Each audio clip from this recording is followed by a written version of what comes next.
सभी श्रद्धालु साथियों को नवरात्रि की मंगलमय शुभकामनाएं। कन्याओं को मां दुर्गा का स्वरूप मानकर पूजने की परंपरा है। बालिकाओं का मन निर्मल और पवित्र होता है, इसलिए उन्हें देवी का जीवंत रूप माना गया है। कन्या पूजन करने से साधक को मां दुर्गा की कृपा प्राप्त होती है और पापों का नाश और दुखों का क्षय होता है। घर परिवार में सुख, शांति और समृद्धि आती है। संतान सुख व स्वास्थ्य लाभ मिलता है। कन्याओं को भोजन, वस्त्र और दक्षिणा देने से घर में आशीर्वाद और सकारात्मक ऊर्जा का वास होता है। प्रिय साथियों, कथा को अंत तक अवश्य सुने और हाँ, वीडियो के बिल्कुल अंत में मां दुर्गा जगत जननी की महत्वपूर्ण दिव्य वाणी दी गई है। उसे सुनना आपके आत्मिक उत्थान के लिए अत्यंत आवश्यक है। मां दुर्गा की कृपा प्राप्त करने के लिए कमेंट में जय मां दुर्गा अवश्य लिखें। अब प्रारंभ करते हैं कन्या पूजन की यह दिव्य कथा। बहुत समय पहले की बात है, जब धरती पर श्रद्धा और भक्ति का वास कुछ ज्यादा ही गहरा था। एक ऐसा ही गांव था, रामनगर। चारों ओर हरियाली, छोटी छोटी पगडंडियां और गांव के ठीक मध्य में एक भव्य प्राचीन देवी मंदिर। साल भर यहां लोगों का आना जाना लगा रहता था, पर नवरात्रि के दिन ओहो, वह तो एक उत्सव बन जाता था। गांव का कण कण देवी के जयकारों से गूंज उठता। हर घर में दीप जलते और हवा में अगरबत्ती और फूलों की दिव्य सुगंध घुल जाती। इन्हीं दिनों जब पूरा गांव भक्ति के रंग में सराबोर होता, मंदिर के ठीक बाहर एक पत्थर की ठंडी सीढ़ी पर एक नन्ही सी जान बैठी रहती थी। नाम उसका कल्याणी। उम्र रही होगी कोई 7-8 साल की, पर उसकी आंखों में गहरी से गहरी उम्र की समझदारी और एक अद्भुत चमक थी। कल्याणी गरीब थी, इतनी गरीब कि उसके फटे पुराने कपड़े भी उसे किसी ने दिए ही होंगे। अपने तो शायद कभी सिले ही नहीं गए थे। पैरों में चप्पल नहीं, बालों में तेल नहीं और पेट अक्सर भूखा ही रहता था। पर उसका मन तो जैसे देवी मां के चरणों में ही बसा था। रोज सुबह सूरज की पहली किरण के साथ कल्याणी मंदिर पहुंच जाती। वह देखती थी कैसे रंग बिरंगे कपड़ों में सजी धजी औरतें अपने माथे पर चंदन लगाए, हाथों में फूलों की टोकरी लिए मंदिर में प्रवेश करती है। वह देखती थी कैसे छोटे छोटे बच्चे नए नए कपड़े पहने खिलखिलाते हुए मां के दर्शन के लिए दौड़ते हैं। और सबसे ज्यादा उसे देखती थी अष्टमी और नवमी के दिन होने वाले कन्या पूजन को। उसकी आंखों में एक अजीब सी चमक आ जाती जब वह देखती कि कैसे गांव की लाडली बेटियां उन्हीं की उम्र की माथे पर लाल बिंदी लगाए, पैरों में महावर रचे किसी देवी की तरह पूजी जा रही है। लोग उनके पैर छूते, उन्हें खीर पूरी खिलाते और उन्हें चुनरी भेंट करते। कल्याणी का मन भी करता था, बहुत मन करता कि वह भी उस कन्या पूजन का हिस्सा बने। वह भी अंदर जाए, मां के दर्शन करे और शायद किसी को उसे भी कन्या मानकर बुलाने की याद आ जाए। पर उसकी हिम्मत जवाब दे जाती थी। हाय रे, कैसे जाऊं मैं अंदर? वह खुद से बुदबुदाती। मेरे पास तो अच्छे कपड़े भी नहीं हैं। ये फटे कपड़े, ये धूल सने पैर, कहीं कोई मुझे धक्के मारकर बाहर ना निकाल दे। यह सोचकर ही उसके छोटे से दिल में एक टीस उठती और वह अपनी आंखों में उमड़ते आंसुओं को बड़ी मुश्किल से रोक पाती। उसकी आंखों में भक्ति तो थी, हां, उसकी आंखों में उस निर्गुण निराकार मां के लिए अगाध श्रद्धा थी, पर समाज की यह बेरियां उसे अंदर जाने से रोक देती थीं। मां तो कहती थीं कि देवी हर रूप में है, हर जगह है, तो क्या उनके इस गरीब रूप में मां उन्हें नहीं देख पाएंगी? यह प्रश्न उसके नन्हे से मस्तिष्क में हर रोज उठता और उसे और अकेला महसूस करवाता। नवरात्रि के 9 दिन कल्याणी के लिए एक तपस्या से कम नहीं थे। वह भूखी प्यासी बाहर बैठी रहती, सिर्फ मंदिर के घंटों की आवाज सुनने के लिए, आरती की लौ देखने के लिए और उस अदृश्य मां की उपस्थिति महसूस करने के लिए। उसके लिए यही उसकी सच्ची आराधना थी। उसके पेट की भूख, उसके शरीर की थकान सब जैसे गौण हो जाती थी जब वह मां के जयकारे सुनती। उसकी आंखों से आंसू तो नहीं गिरते थे, पर उसका अंदरूनी मन, हां, उसका अंदरूनी मन हर रोज रोता था उस मां के द्वार तक न पहुंच पाने की विवशता पर। इस बार अष्टमी का दिन था। गांव में आज तक इतना भव्य कन्या पूजन शायद ही कभी हुआ हो। चारों ओर केसरिया, लाल चुनरियों की धूम थी। ढोल नगारे बज रहे थे, स्त्रियां मंगल गीत गा रही थीं और हवा में कपूर, धूप और फूलों की तेज सुगंध थी। कल्याणी भी रोज की तरह मंदिर की सीढ़ियों पर बैठी थी। आज उसकी भूख इतनी तेज थी कि उसे पेट में ऐंठन महसूस हो रही थी। पिछली रात से उसने कुछ खाया नहीं था और पानी भी बस एक अंजुली पिया था। उसका शरीर कांप रहा था, पर उसकी आंखें अब भी मंदिर के मुख्य द्वार पर टिकी थीं। वह देख रही थी कि कैसे गांव की सबसे सुंदर मानी जाने वाली कन्याओं को सोने चांदी के गहनों से सजाकर लाया जा रहा था। उन्हें फूल अर्पित किए जा रहे थे, उनके चरणों को धोया जा रहा था और फिर उन्हें श्रद्धा पूर्वक आसन पर बिठाकर खीर पूरी, हलवा छोले का भोग लगाया जा रहा था। काश! कल्याणी ने एक लंबी सांस ली जो उसकी कमजोर फेफड़ों में अटक सी गई। काश मैं भी वैसी होती, काश मेरे भी अच्छे कपड़े होते, शायद मां तब मुझे भी अपने दरबार में बुला लेती। उसकी आंखों से आज आंसुओं की एक पतली धारा बह निकली।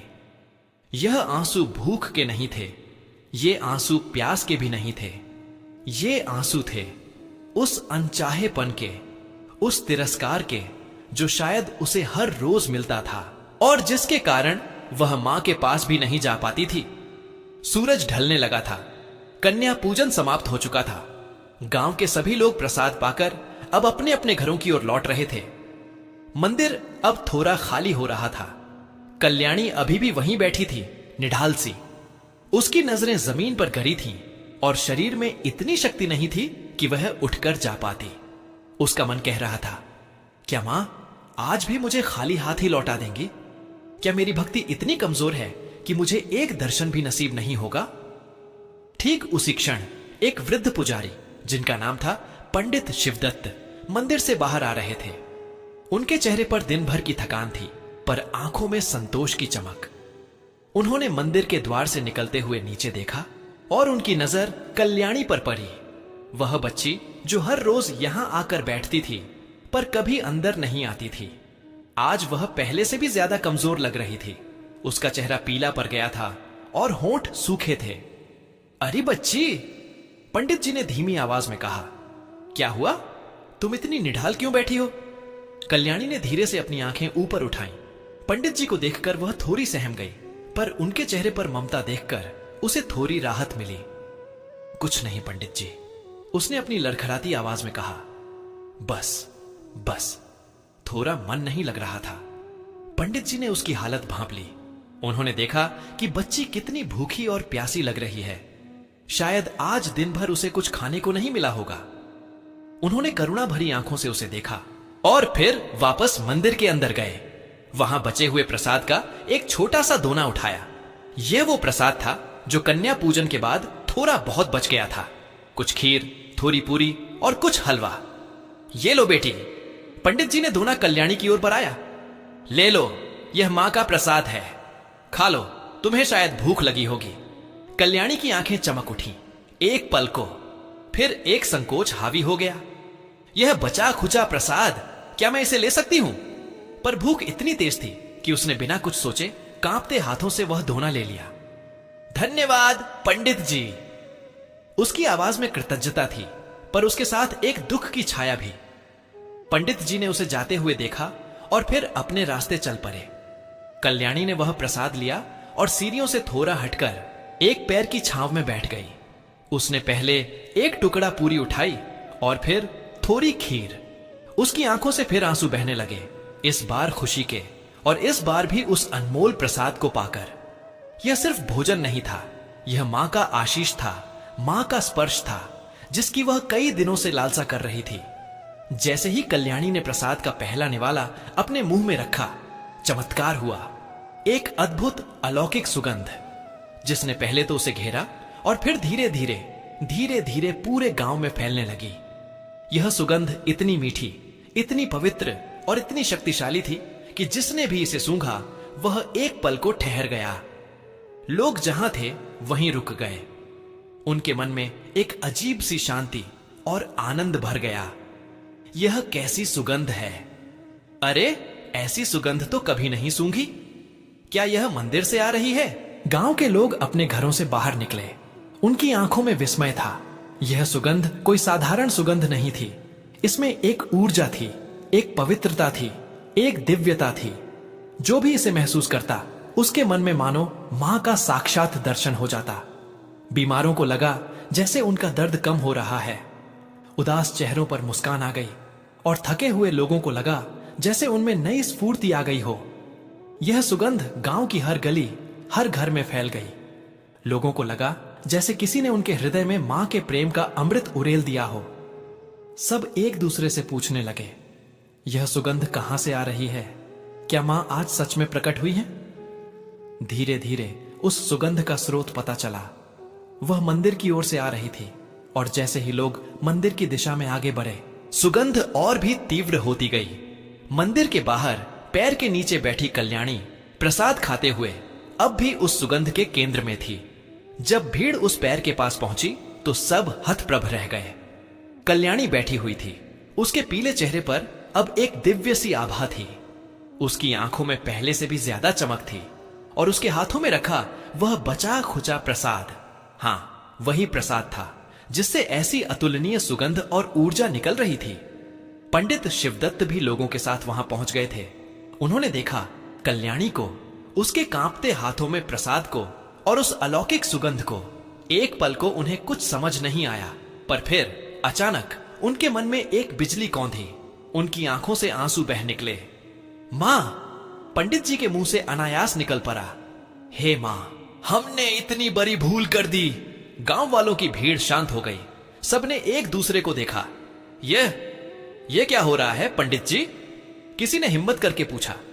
पंडित जी ने रोते हुए हाथ जोड़े और कल्याणी की ओर इशारा किया। अरे मूर्खों, तुम सब कन्या पूजन के नाम पर सुंदर कपड़ों को पूजते रहे, तुम धन संपत्ति को पूजते रहे। तुमने देखा ही नहीं कि असली मां, असली देवी तो यहां बैठी थी। यह कल्याणी, यह भूख से बिलखती फटे कपड़ों वाली बच्ची, जिसकी आंखों में तुमने कभी झांका ही नहीं, जिसकी निस्वार्थ भक्ति को तुमने कभी पहचाना ही नहीं।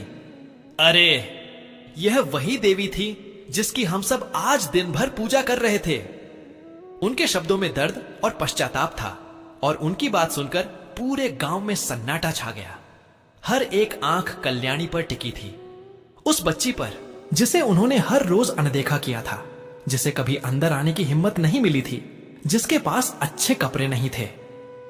आज हमने इतने कन्या पूजन किए, पंडित जी की आवाज और भर्रा गई और मां ने हमें दिखाया कि सच्चा कन्या पूजन क्या होता है। मां तो भूखे प्यासे में, निर्धन में, निस्सहाय में होती है। उनकी आंखों की भक्ति ही उनका सबसे बड़ा श्रृंगार है। यह सुगंध, यह दिव्य ऊर्जा, यह इस बात का प्रमाण है, मां उसी में प्रकट हुई थी। हाँ, मां इसी कल्याणी में प्रकट हुई थी। यह सुनकर पूरे गांव की आंखों से आंसुओं की धारा बह निकली। हर कोई अपनी भूल पर पछता रहा था। वे सब कल्याणी के पास दौड़े। कोई उसके पैरों में गिरकर क्षमा मांगने लगा, तो कोई अपनी आंखें बंद करके उस सुगंध को और गहराई से महसूस करने लगा। किसी ने कल्याणी को गले लगाया तो किसी ने अपने माथे पर उसके हाथों का स्पर्श चाहा। कल्याणी, जो अब भी थोड़ी सहमी हुई थी, इन सबको देखकर बस मुस्कुराती रही। उसकी आंखों में अब कोई दुख नहीं था, कोई पीड़ा नहीं थी, बस असीम शांति थी और मां के प्रति अनवरत भक्ति। उसे लगा जैसे उसकी तपस्या आज पूरी हो गई थी। मां ने उसे अपना लिया था, उसी रूप में, उसी वेश में, जिस रूप में वह थी। उस दिन के बाद रामनगर गांव में कभी किसी ने गरीबी या बाह्य दिखावे के आधार पर किसी को नहीं आंका। कन्या पूजन का अर्थ ही बदल गया। अब वे सिर्फ सुंदर सजी धजी कन्याओं को नहीं पूजते थे, बल्कि हर उस बच्ची में मां का रूप देखते थे, जो जरूरतमंद थी, जो निस्वार्थ थी और जिसकी आंखों में कल्याणी जैसी पवित्र भक्ति थी। कल्याणी को गांव की सबसे पूजनीय कन्या का दर्जा मिला, पर वह कभी नहीं बदली। वह वैसी ही सरल, वैसी ही विनम्र रही। उसके लिए यह सब मां की कृपा थी। गांव को यह एहसास हो चुका था कि मां का वास मंदिरों की भव्यता में नहीं, बल्कि भक्तों के शुद्ध हृदय में होता है। और सबसे बढ़कर मां उस भूखे प्यासे, उस वंचित बच्चे में प्रकट होती है, जिसे समाज अक्सर अनदेखा कर देता है। यह कथा आज भी रामनगर के हर घर में सुनाई जाती है।